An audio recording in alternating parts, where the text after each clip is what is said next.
Salam rahayu untuk kita semuanya. Selamat datang kembali di channel Kak Tika Jurnal Spiritual. Semoga teman-teman semua tetap dalam keadaan sehat-sehat saja saat mendengarkan podcast kali ini. Pada kesempatan kali ini saya share untuk ascendant, sun, dan moon atau rasi Aquarius. Dalam Vedic disebut dengan Kumbha. Vedic menggunakan sistem sidereal yang artinya memperhitungkan derajat muncul dan tenggelamnya bulan. Sehingga periode zodiak ascendant, sun, moon atau rasi Kumbha berbeda dengan perhitungan Western Astrology. Dalam Vedic, periode Kumbha atau Aquarius di 12 Februari sampai 12 Maret. Namun dalam Western Astrology, periode Aquarius di tanggal 20 Januari sampai 18 Februari. Teman-teman mau ikut yang mana? Tergantung kepercayaan masing-masing. Yang mana saja jika teman-teman mendapati zodiak Sun, Moon atau Ascendant Aquarius, boleh menonton video ini dari awal sampai akhir karena yang saya bacakan di sini adalah tentang karakteristik self-healing dan remedies. Aquarius berelemen udara. Namun jika kita sekilas mendengar nama aqua, identik dengan air ya teman-teman. Namun inilah karakteristik dari Aquarius, dari namanya saja kita bisa terkecoh. Apalagi ketika kita terkoneksi dengan Aquarius. Umpama yang cocok untuk Aquarius adalah seorang amfibi dan ibarat air, tenang tapi menghanyutkan. Lord dari Aquarius adalah Uranus. Dalam Vedic dipercaya Uranus memiliki karakteristik pemberontak, frontal, dan sulit ditebak. Menurut saya, Aquarius ini adalah energi magician. Walaupun dalam tarot The Magician itu digambarkan dengan Gemini, tetapi saya meyakini The Magician adalah energi Uranus atau Aquarius. Saya suka berbicara tentang Uranus karena ini adalah energi yang sangat unik dan misterius. Kalau Pluto, Lord dari Scorpio, kita sudah mengetahui langkah-langkah apa yang akan diambil oleh Scorpio. Tetapi kita tidak bisa menebak apa langkah yang bisa diambil oleh seorang Aquarius. Kita tidak bisa mempercayai Aquarius. Karena Aquarius bisa membawa dirinya seperti angin dan bisa membawa orang lain hanyut seperti air, sesuai dengan elemen udara, tetapi juga memiliki sifat amfibi. Uranus adalah energi perusak, bisa merusak mimpi, merusak janji, merusak komitmen, merusak cita-cita dan merusak impian. Bahkan bisa merusak kesehatan. Karakteristik Aquarius secara kolektif yaitu bisa berubah secara cepat dan mendadak dari sifat dan sikap. Merasa perlu untuk mengekspresikan diri di mana saja dan kepada siapa saja. Melihat dunia melalui mindsetnya yang luas. Cerdas, bahkan jenius. Memiliki pemikiran yang sangat-sangat prinsipal. Tidak bisa sama dengan yang lain. Jadi kalau dalam satu kelompok, Aquarius akan sangat berbeda dan sangat autentik.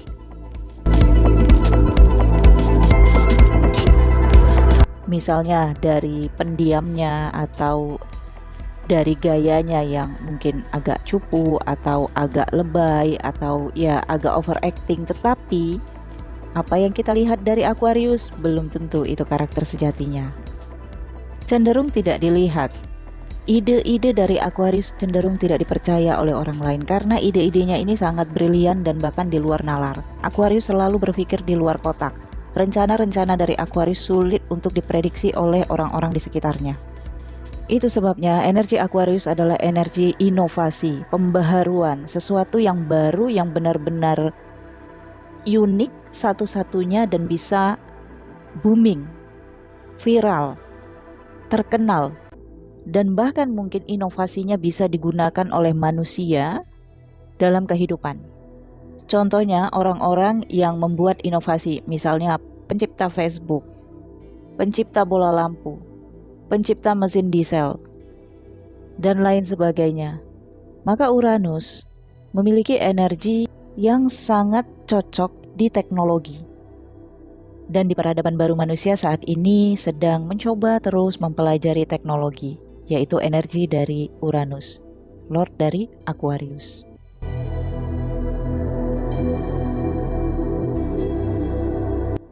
Baiklah teman-teman, saya tampilkan chart Lagna dari Ascendant Aquarius. Tulisan berwarna biru adalah Karakas dalam setiap houses. dan tulisan berstabilo warna kuning adalah aspecting dalam setiap houses. Chart ini saya dapat dari googling. Saya hanya tambahkan beberapa informasi yang kurang agar teman-teman bisa lihat dasar-dasar yang saya sampaikan pada video ini. Dalam urutan zodiak, Aquarius menempati urutan ke-11. Itu sebabnya tempatnya adalah di houses ke-11. Jika ascendant adalah Aquarius, teman-teman lihat ada angka 11, itu adalah ascendant houses pertama, yaitu Aquarius. Maka dipastikan houses kedua adalah Pisces, houses ketiga Aries, houses keempat Taurus, houses kelima Gemini, houses keenam Cancer, houses ketujuh Leo, houses ke-8 Virgo, houses ke-9 Libra, houses ke-10 Scorpio, houses ke-11 Sagittarius, houses ke-12 Capricorn. Lord dari Aquarius adalah Uranus dan Saturnus. Karakas dari houses pertama adalah Sun dan Mars. Saturnus berelemen bumi, Aquarius berelemen udara, Sun dan Mars berelemen api. Artinya, kekurangan satu elemen autentik yaitu elemen air. Secara spesifik, karakter dari Aquarius dengan adanya Saturnus memungkinkan Aquarius ascendant Sun dan Moon bisa mengendalikan situasi dengan memimpin, mengendalikan orang-orang yang ingin dikendalikan. Energi elemen api Sun dan Mars bisa memberikan ambisi dan obsesi pada Aquarius. Ambisi bukan berarti buruk. Ambisi ini adalah hal-hal yang menyemangati atau memotivasi dari Aquarius. Pada diri setiap orang, ambisi itu diperlukan, obsesi juga diperlukan. Layaknya seorang anak yang masih duduk di bangku sekolah dasar, ditanamkan ambisi dan obsesi. Itu sebabnya sering ditanya cita-citanya menjadi apa. Jawaban anak-anak pastinya bercita-cita hal-hal yang diingin-inginkan, hal-hal yang menjadi angan-angan. Mungkin atau tidak, bisa atau tidak, maka ambisilah yang menentukan, obsesilah yang menunjukkan jalannya. Begitu juga energi dari Aquarius. Kita tidak bisa mengatakan bahwa Aquarius tidak mungkin bisa membuktikan apa yang dia katakan. Bahkan Aquarius sendiri pun tidak bisa membuktikan apa yang dia katakan. Tetapi energi dari Sun dan Mars, dua elemen api ini memotivasi Aquarius untuk membuktikan kepada siapa saja yang tidak percaya kepadanya. Ketika Aquarius disepelekan atau bahkan dihina terhadap apa yang dia lakukan atau rencana-rencananya, energi Sun dan Mars ini bisa mendorong Aquarius untuk mewujudkannya. Sering energi Aquarius ini disebut dengan energi halusinasi, karena Aquarius sering mengekspresikan apa yang dia imajinasikan, apa yang dia pikirkan atau apa yang dia hayalkan, dan orang lain merasa Aquarius halu tingkat dewa. Karena Aquarius berbicara tidak berdasarkan fakta, tidak berdasarkan dasar yang relate. Aquarius hanya ngomong berdasarkan imajinasinya saja. Maka titik terendah dari Aquarius adalah disepelekan oleh orang-orang yang terdekat, misalnya sahabatnya, temannya, atau bahkan orang tuanya, atau bahkan anaknya. Tidak percaya dengan kata-katanya, tidak percaya dengan sumpahnya, atau dengan janji-janji dari Aquarius. Terkadang Aquarius imajinasinya terlalu tinggi, sehingga sering juga membuktikan bahwa Aquarius gagal untuk mewujudkan imajinasinya, untuk memperkuat dasar yang sahih lah terhadap apa yang dia katakan.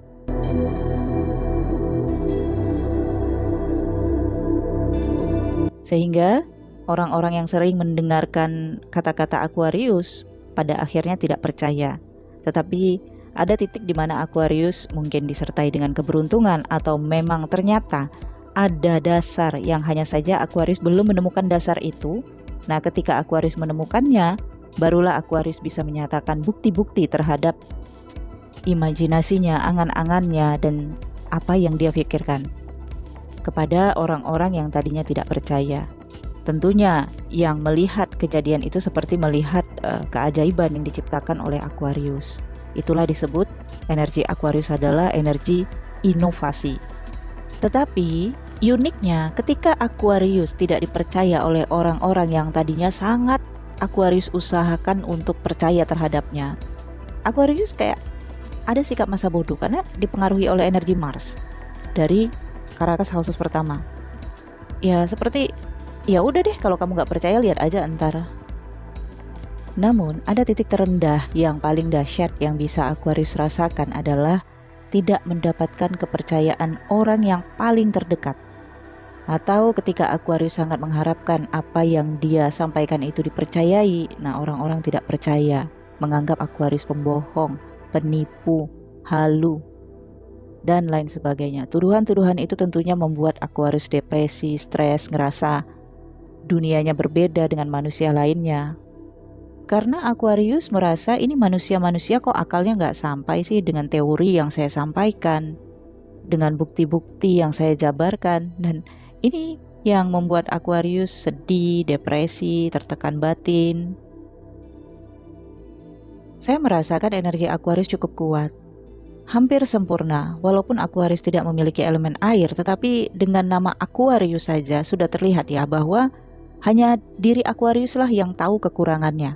Hanya diri Aquarius lah yang tahu kebenaran dari apa yang dia sampaikan. Hanya diri Aquarius lah yang bisa membuktikan hal-hal yang ingin dia capai. Pembuktian hanya ada pada diri Aquarius. Jadi Aquarius tidak bisa mengharapkan orang lain membuktikan kata-katanya. Tidak bisa juga menarik orang lain menjadi saksi terhadap perbuatannya. Tetapi inovasi, bentuk, hasil yang bisa dilihat oleh umum manusia lainnya, hanya itulah satu-satunya jalan untuk Aquarius bisa membuktikan kebenaran dari kata-katanya. Oke, remedies atau self-healing dari Aquarius adalah di houses ke-7 ada Leo. Rules atau Lord Leo adalah Sun. Karakas dari houses ke-7 adalah Venus. Leo elemen api, Venus adalah elemen bumi atau elemen tanah. Aquarius tidak kekurangan elemen bumi dan elemen tanah, karena Aquarius berada di ascendant, karakasnya adalah Sun dan Mars yaitu elemen api, dan Aquarius sendiri, rules atau lordnya adalah elemen bumi. Namun energi remedies dari planet-planet di oposisi Aquarius bisa memberikan Aquarius sikap membumi, yaitu menghilangkan kesombongan terhadap imajinasi dan hayalan serta halusinasi yang mungkin sering berada dalam pikiran Aquarius. Energi Venus harus diadopsi oleh Aquarius, yaitu Aquarius harus lebih menyayangi dirinya, mencintai apapun yang dia kerjakan, dan Aquarius tidak boleh menyombongkan imajinasinya, halusinasinya, dan angan-angannya. Karena ini bisa seperti bumerang. Kalau Aquarius belum memiliki bukti, maka Aquarius bisa dianggap sebagai penyebar hoaks atau halu tingkat dewa ya. Aquarius juga harus menepati janji-janjinya. Jadi jika Aquarius berkata, haruslah ditepati. Misalnya jika berhutang atau berjanji kepada teman atau berjanji bahwa Aquarius mampu melaksanakannya, maka harus dia realisasikan. Aquarius harus fokus terhadap apa yang sedang dibentuk oleh Aquarius. Jadi nggak boleh berhenti di tengah jalan. Ketika Aquarius ingin menciptakan inovasi yang baru, maka Aquarius harus memberikan keseluruhan energinya pada inovasi itu agar benar-benar jadi sampai selesai.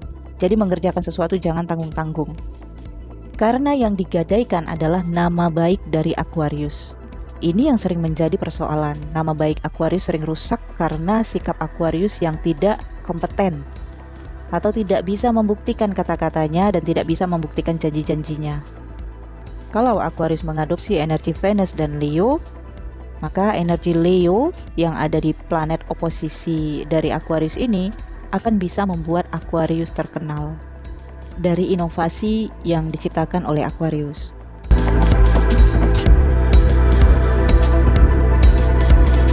Trikona dari Aquarius adalah Gemini dan Libra. Mereka memiliki elemen yang sama dengan Aquarius, yaitu elemen udara. Segala bakat, potensi, kemampuan dari Gemini dan Libra bisa juga dimiliki oleh Aquarius. Terlihat di salah satu trikona di houses kelima, yaitu Gemini. Lord dari Gemini adalah Merkuri. Ini adalah lambang kecerdasan, intelektualitas yang bisa juga dimiliki oleh Aquarius. Houses kelima ini juga terkait tentang pelajaran spiritual yang didapatkan oleh Aquarius. Dan Aquarius mendapatkan pelajaran spiritualnya dari informasi-informasi, baik itu buku, alam, semua informasi bisa dirasakan Aquarius dari panca inderanya, hampir sama seperti Gemini. Kemudian pencapaian tingkat spiritualitas dari Aquarius ada di Trikona houses ke-9. Ada zodiak Libra, Lordnya adalah Venus. Karakas dari houses ke-9 ini Jupiter dan Sun. Inilah dia, keadilan akan membuktikan. Libra adalah energi dari keadilan, keseimbangan dan kestabilan. Kalau Aquarius berpijak pada energi Libra, maka akan ada inovasi yang sangat mampu membuat Aquarius berada di titik tertinggi pencapaian kehidupannya karena keilmuan, ide, dan inovasi dari Aquarius.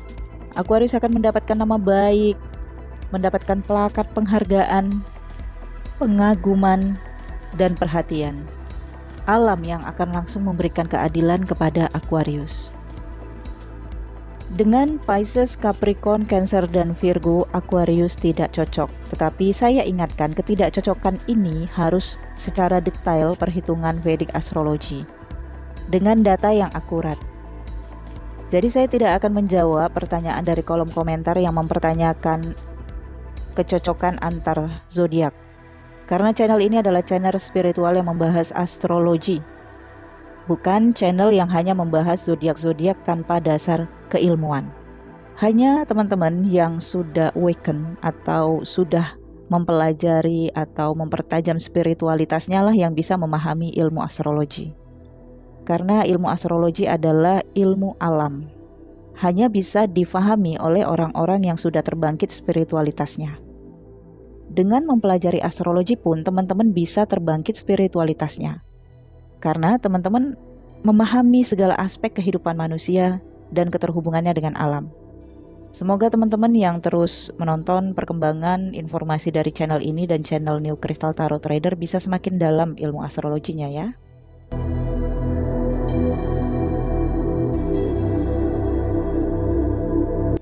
Oke teman-teman, kemudian koneksi Aquarius dengan Taurus yang berada di houses keempat. Rules atau Lord dari Taurus adalah Venus, Karakas dari houses keempat adalah Moon dan Jupiter.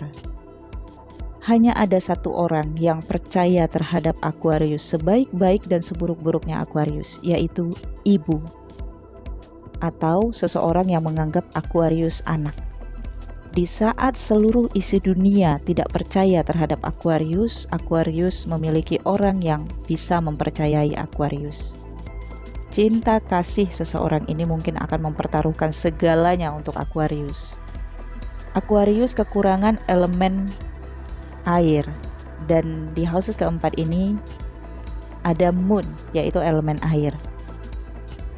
Dengan adanya seseorang yang berelemen air berada dekat Aquarius, maka Aquarius merasa kehidupannya bisa seimbang.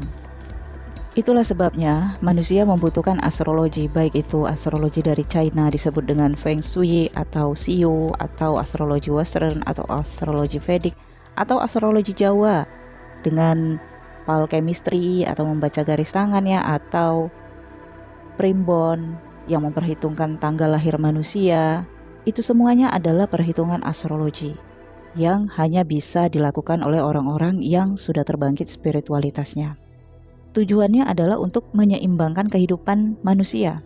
Yang dimaksud dengan remedies adalah penyembuhan dari penyakit yang diderita oleh manusia. Misalnya, ada masalah di area keuangan. Kenapa sih rezeki seret terus?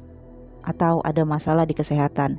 Ilmu astrologi bisa melihat berdasarkan elemen dari manusia itu. Kekurangan elemen apa atau kelebihan elemen apa. Yang dengan remedies bisa diseimbangkan elemen kehidupan manusia dan kehidupan manusia bisa stabil.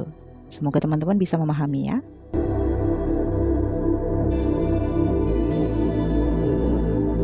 Kemudian koneksi Aquarius dengan Scorpio yang berada di houses ke-10.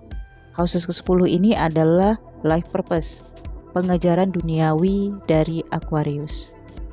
Scorpio berelemen air. Lord dari Scorpio adalah Pluto dan Mars. Karakas dari houses ke-10 adalah Saturnus, Jupiter, Merkurius, dan Sun. Untuk berada di karir bisnis pekerjaan yang gemilang, Aquarius sering menghadapi hambatan. Salah satunya ya tadi di energi dari ascendant. Banyak yang tidak percaya dengan kemampuan Aquarius. Namun Aquarius bisa mendapatkan kesuksesan dengan terhubung atau terkoneksi dengan orang-orang terkenal. Aquarius bisa eksis karena beberapa orang-orang yang cukup penting dan memiliki otoritas butuh terhadap kemampuan Aquarius. Sehingga ini bisa mendongkrak popularitas ataupun kesuksesan dari Aquarius. Sebagian Aquarius, ascendant Sun dan bahkan Moon Aquarius bisa mengalami perubahan drastis dari karir, pekerjaan, dan bisnis. Bisa saja di paruh kehidupan kedua, di atas 35 tahun atau di atas 25 tahun.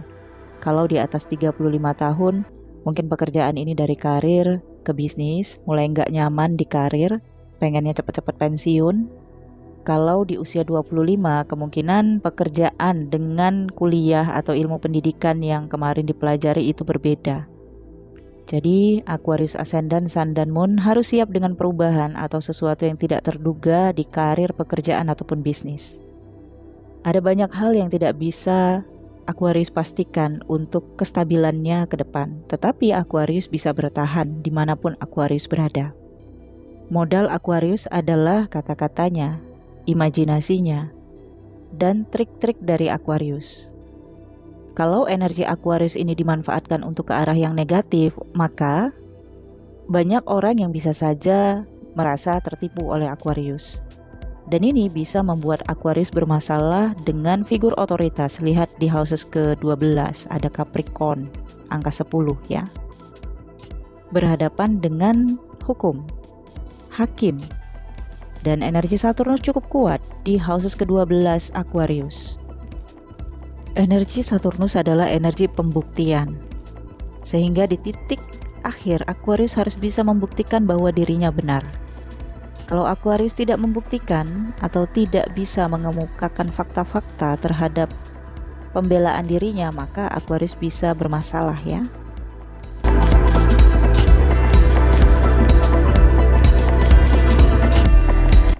Remedi selanjutnya adalah kejujuran.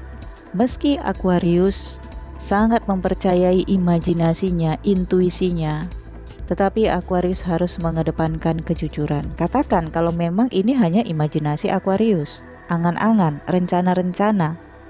Katakan bahwa Tuhan penentu segalanya. Setinggi-tingginya semangat dari Aquarius membuktikan kata-katanya, masih ada Tuhan yang bisa membuktikan kebenaran dan keadilan untuk Aquarius atau untuk orang yang merasa dirugikan oleh Aquarius.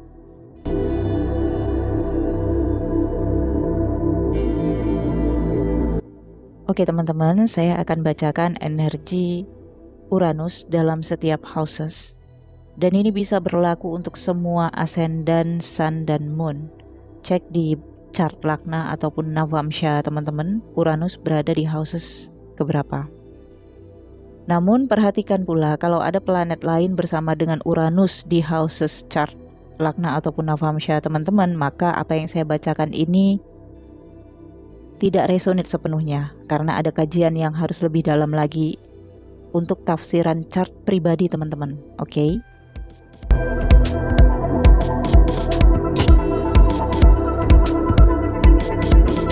Jika Uranus di houses pertama, berkemauan keras, mandiri, penampilan dan pemikiran eksentrik, mencintai kebebasan dan intuitif. Jika Uranus di houses kedua, uang bisa datang tiba-tiba dan habis tiba-tiba.